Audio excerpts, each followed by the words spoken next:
A simple woman named Sarah was thrown out like yesterday's trash from the upscale La Belle Étoile restaurant in downtown Chicago, until her billionaire husband, Michael Grayson, rolled up in his Porsche and flipped the whole damn night upside down. It was a crisp April evening, the kind where the city lights bounce off the glass towers and the air smells faintly of wealth and ambition.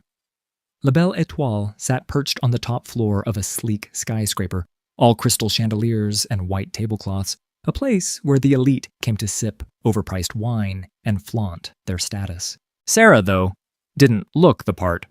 Not tonight. She wore a faded gray sweater, a pair of worn jeans, and scuffed boots that clicked softly against the polished marble as she stepped inside. Her auburn hair was swept into a loose bun, and her face, gorgeous if you bothered to notice, was free of makeup. She carried herself with quiet confidence, but to the staff, she might as well have been invisible. Or worse, a trespasser. Sarah had come alone, hoping to surprise Michael. It was their anniversary, 10 years since they'd met at a dive bar where she'd been waitressing, back when he was just a scrappy entrepreneur with big dreams. Now, he was the Michael Grayson, the man who owned half the city's real estate and could make or break careers with a single phone call. But Sarah? She hadn't changed. She still shopped at thrift stores, cooked dinner most nights, and drove a beat-up Honda, even though their garage held a fleet of luxury cars. Tonight, she'd wanted to meet him here, at this fancy spot he'd mentioned in passing, to remind him of the old days.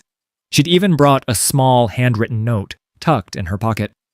A love letter, simple and sweet, just like her. The trouble started the second she crossed the threshold. The hostess, a sharp-faced woman named Claire, with a pinched smile and a designer blazer, barely glanced up from her reservation book. "Can I help you?" she asked, her tone dripping with doubt, like Sarah had wandered in off the street by mistake. Sarah smiled warmly. "I'm here to meet my husband. I don't have a reservation, but I was hoping—" Claire cut her off with a scoff. "No reservation? I'm sorry, but we're fully booked. This isn't a walk-in kind of place." Her eyes raked over Sarah's outfit, lingering on the frayed hem of her sweater. "Maybe try somewhere more your speed." Sarah's smile didn't falter. "I understand it's busy," she said calmly. "I'm happy to wait at the bar until he arrives." Claire's lips tightened into a thin line. "The bar's for paying guests only. Look, I don't know how you got up here, but we have standards." Sarah blinked, caught off guard by the venom, but she held her ground. "I'm not here to cause trouble. I just need a spot to wait."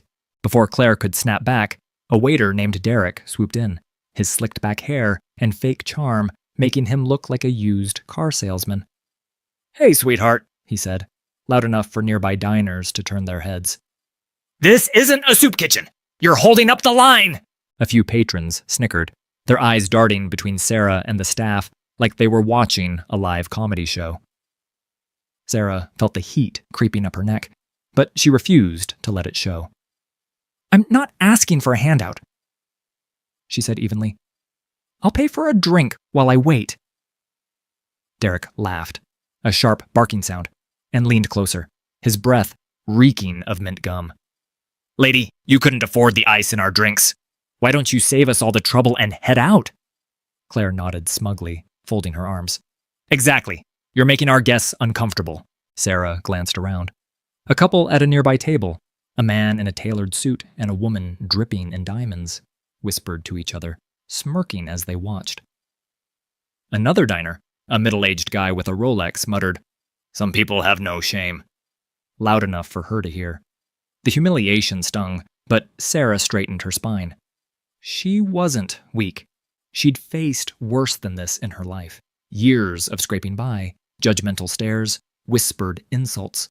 She could handle a few snobs. "You're wrong about me," she said quietly, locking eyes with Claire. "But I won't beg for your respect." That's when the manager, a wiry guy named Victor with a pencil mustache and a superiority complex, strutted over.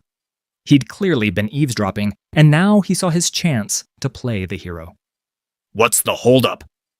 he barked, glaring at Sarah like she was a smudge on his pristine reputation. Claire jumped in, her voice syrupy with fake concern. "She's loitering, sir. No reservation, no money, just wasting our time." Victor sized Sarah up, his lip curling. "This is La Belle Étoile, not a bus station. Get her out of here before she scares off the real clientele." Sarah opened her mouth to protest, but Victor snapped his fingers, and a burly security guy named Ray lumbered over. Ray towered over her, his meaty hands flexing like he was itching to use them. "Let's go, miss," he growled, grabbing her arm with just enough force to make it clear he wasn't asking. Sarah didn't flinch. She pulled her arm free and stared him down, her voice steady as steel. "I'll walk out myself. You don't need to touch me." Ray hesitated, thrown off by her calm defiance, but Victor waved him on. "Escort her. Now!" As Ray's grip tightened on Sarah's arm, Claire leaned in close, her voice a venomous hiss meant for Sarah alone. "You think you can waltz in here looking like a charity case and waste our time? I've seen a dozen like you, pathetic, pretending they belong, fishing for handouts. Take your sob story somewhere else." Derek smirked, egging her on, and added, "Yeah, maybe try the dumpster out back. Might find something more your level there." A woman at a nearby table, her lips painted red and her neck glittering with jewels, laughed outright and snapped a photo of Sarah's flushed face, muttering, "This'll be hilarious on my feed." Sarah's jaw clenched, her dignity under siege, but she refused to snap back, her silence only fueling their cruelty as they shoved her toward the door, reveling in her humiliation. The room buzzed as Ray marched Sarah toward the glass doors. Diners craned their necks, some chuckling, others shaking their heads in mock pity. Claire called after her, "Come back when you've got a new wardrobe." Derek added, "And a sugar daddy." Their laughter echoed as Ray shoved Sarah onto the outdoor terrace, the cold night air hitting her like a slap. The doors swung shut behind her, and she stood there, alone, the city skyline glittering below. Her chest tightened with anger, not at them, but at the unfairness of it all. She didn't need their approval. She didn't need to prove anything. But damn, it hurt to be treated like dirt. She fished her phone from her pocket, her fingers trembling slightly as she dialed Michael. He picked up instantly, his deep voice a balm to her frayed nerves. "Sarah? You okay?" She took a breath, keeping her tone light despite the lump in her throat. "Hey, babe. I'm fine. Just got kicked out of La Belle Étoile." There was a pause, then a low, dangerous edge crept into his words. "They did what?" She sighed. "They thought I didn't belong. Can you come get me?" She heard the jingle of keys on the other end. "I'm 5 minutes away. Don't move." Sarah slipped the phone back into her pocket and leaned against the railing, staring out at the city. She wasn't crying. She wouldn't give them that satisfaction. But her mind raced. She could have flashed her platinum card, dropped Michael's name, turned the tables in a heartbeat. But that wasn't her. She hated the idea of using wealth as a weapon. She just wanted to be seen for who she was, a woman with a good heart, not a walking bank account. The sound of screeching tires snapped her out of her thoughts.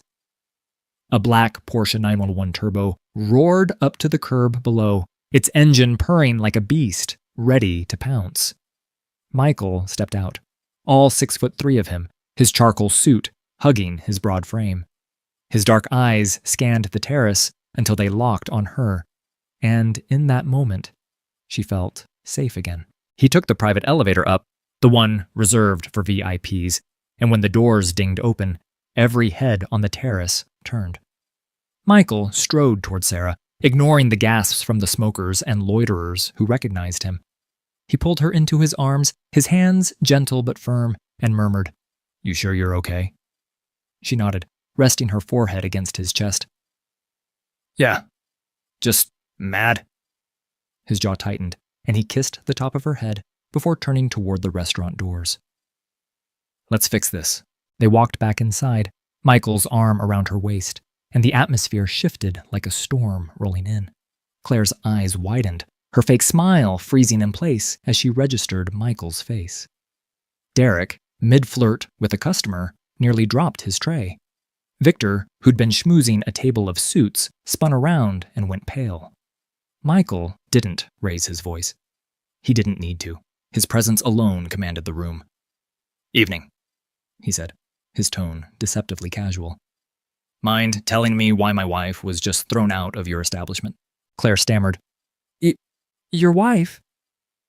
Sir, we didn't—" Michael cut her off, his gaze icy. "You didn't what? Didn't see her standing there, asking politely to wait for me? Or didn't think she was worth your time because she doesn't dress like a runway model?" Derek tried to jump in, all nervous laughter.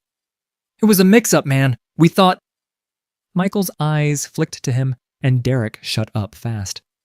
"You thought she was poor. You mocked her, humiliated her, and had her dragged out. That's not a mix-up. That's a choice." The diners were silent now, forks hovering over plates, watching the drama unfold. Victor hustled over, sweating through his shirt. "Mr. Grayson, sir, I'm so sorry. We had no idea she was with you. Please, let us make it right." Michael tilted his head, studying Victor like he was a bug under a magnifying glass. "You mean you had no idea she was rich? If she'd walked in wearing diamonds, you'd have kissed her feet. But she didn't, so you treated her like garbage. That's your policy?" Sarah touched his arm, her voice soft but firm. "Michael, it's okay. I don't want a scene."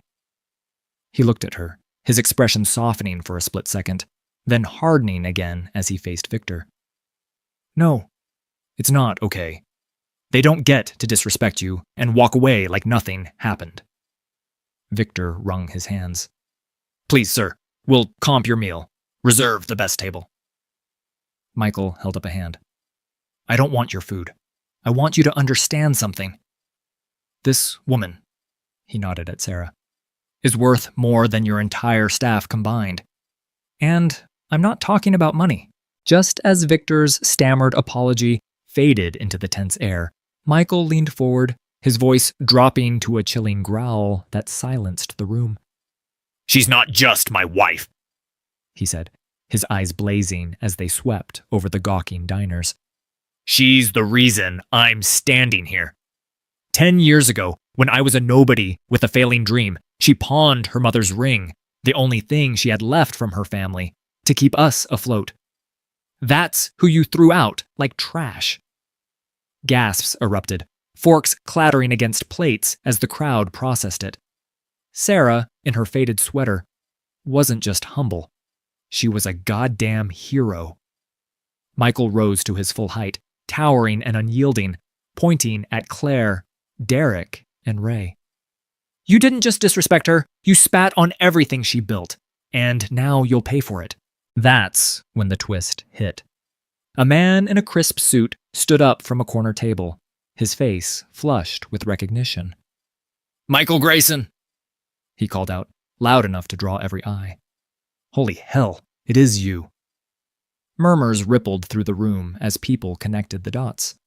Michael Grayson wasn't just a rich guy. He was the most powerful man in the country, a billionaire with ties to senators, CEOs, and the kind of influence that could tank a business with one word. The man at the table kept talking, oblivious to the growing panic among the staff. "I saw you on CNBC last week. You just bought out half of Michigan Avenue." Claire's knees buckled slightly, and Derek looked like he might bolt for the exit. Victor's mustache twitched as he realized the depth of his screw-up. Michael ignored the guy and focused on the staff. "You didn't just insult my wife," he said, his voice low and lethal. "You insulted me, and I don't take that lightly." Sarah stepped forward, her beauty shining through her plain clothes, her calm demeanor unshaken. "I wanted to surprise my husband tonight," she said, addressing the room. "I didn't expect to be treated like I was less than human. But I'm not here for revenge. I just want you to do better." The silence was deafening. Then Michael dropped the hammer. Here's what's going to happen. You're going to apologize to my wife. Properly. Then you're going to seat us at that table. He pointed to the best spot by the window. And serve us like you mean it. After that, I'll decide if this place deserves to stay open. Because I can promise you, one call from me, and La Belle Étoile is a memory. Victor practically tripped over himself to comply. Mrs. Grayson, I'm deeply sorry. We were wrong, completely out of line. Please, forgive us. Claire and Derek muttered apologies too, their voices shaking. Ray, the security guy, just stared at the floor, mumbling something incoherent. Sarah nodded graciously. Thank you. I accept. Michael guided her to the table, and the staff scrambled to set it up, their hands trembling as they poured water and laid out napkins. The meal was flawless. Lobster bisque, filet mignon, a bottle of wine that cost more than most people's rent. Sarah ate with the same quiet dignity she'd shown all night, chatting with Michael about their old dive bar days, laughing softly at his stories. The other diners kept stealing glances, some whispering apologies of their own when they caught her eye. But the real punishment came after dessert. Michael leaned back in his chair, sipping his coffee, and beckoned Victor over. You've got a good chef, he said. But your staff? They're a liability. I'm giving you one chance to fix this. Fire the ones who crossed the line tonight. Claire, Derek, Ray, or I'll make sure every investor I know pulls out of this place. You'll be lucky to sell burgers by next month. Victor's face drained of color. Sir, Michael raised an eyebrow. Choose. Victor didn't hesitate long. By the next morning, Claire, Derek, and Ray were gone, their names blacklisted in every high-end joint in Chicago. Word spread fast. Michael Grayson's wife had been disrespected, and he'd brought the hammer down. The restaurant scrambled to save face, posting a public apology online, but the damage was done. Regulars started canceling reservations, spooked by the fallout. Victor kept his job, but he spent every shift looking over his shoulder, knowing one more slip-up could end him. Sarah and Michael drove home that night, the Porsche humming through the quiet streets. She rested her head on his shoulder, the handwritten note still in her pocket. You didn't have to go that far, she said softly. He glanced at her, his eyes fierce with love. Yeah, I did. Nobody treats you like that. Not ever. She smiled, squeezing his hand. I just hope they learned something. He smirked. They'll learn, or they'll burn. The next day, Sarah dropped by a local shelter to donate some clothes. Same as always. She didn't need the spotlight. She never had. But as she walked away, a few volunteers whispered about the mystery woman who'd taken down La Belle Étoile. She didn't hear them. She was already planning dinner. Spaghetti. Nothing fancy. Because that's who she was. Gorgeous, humble, strong, and untouchable. Thanks to the man who'd move mountains for her. Hey, if you loved this story, hit that like button, drop a comment, share it with your friends, and subscribe to our channel for more tales that'll keep you hooked. See you next time.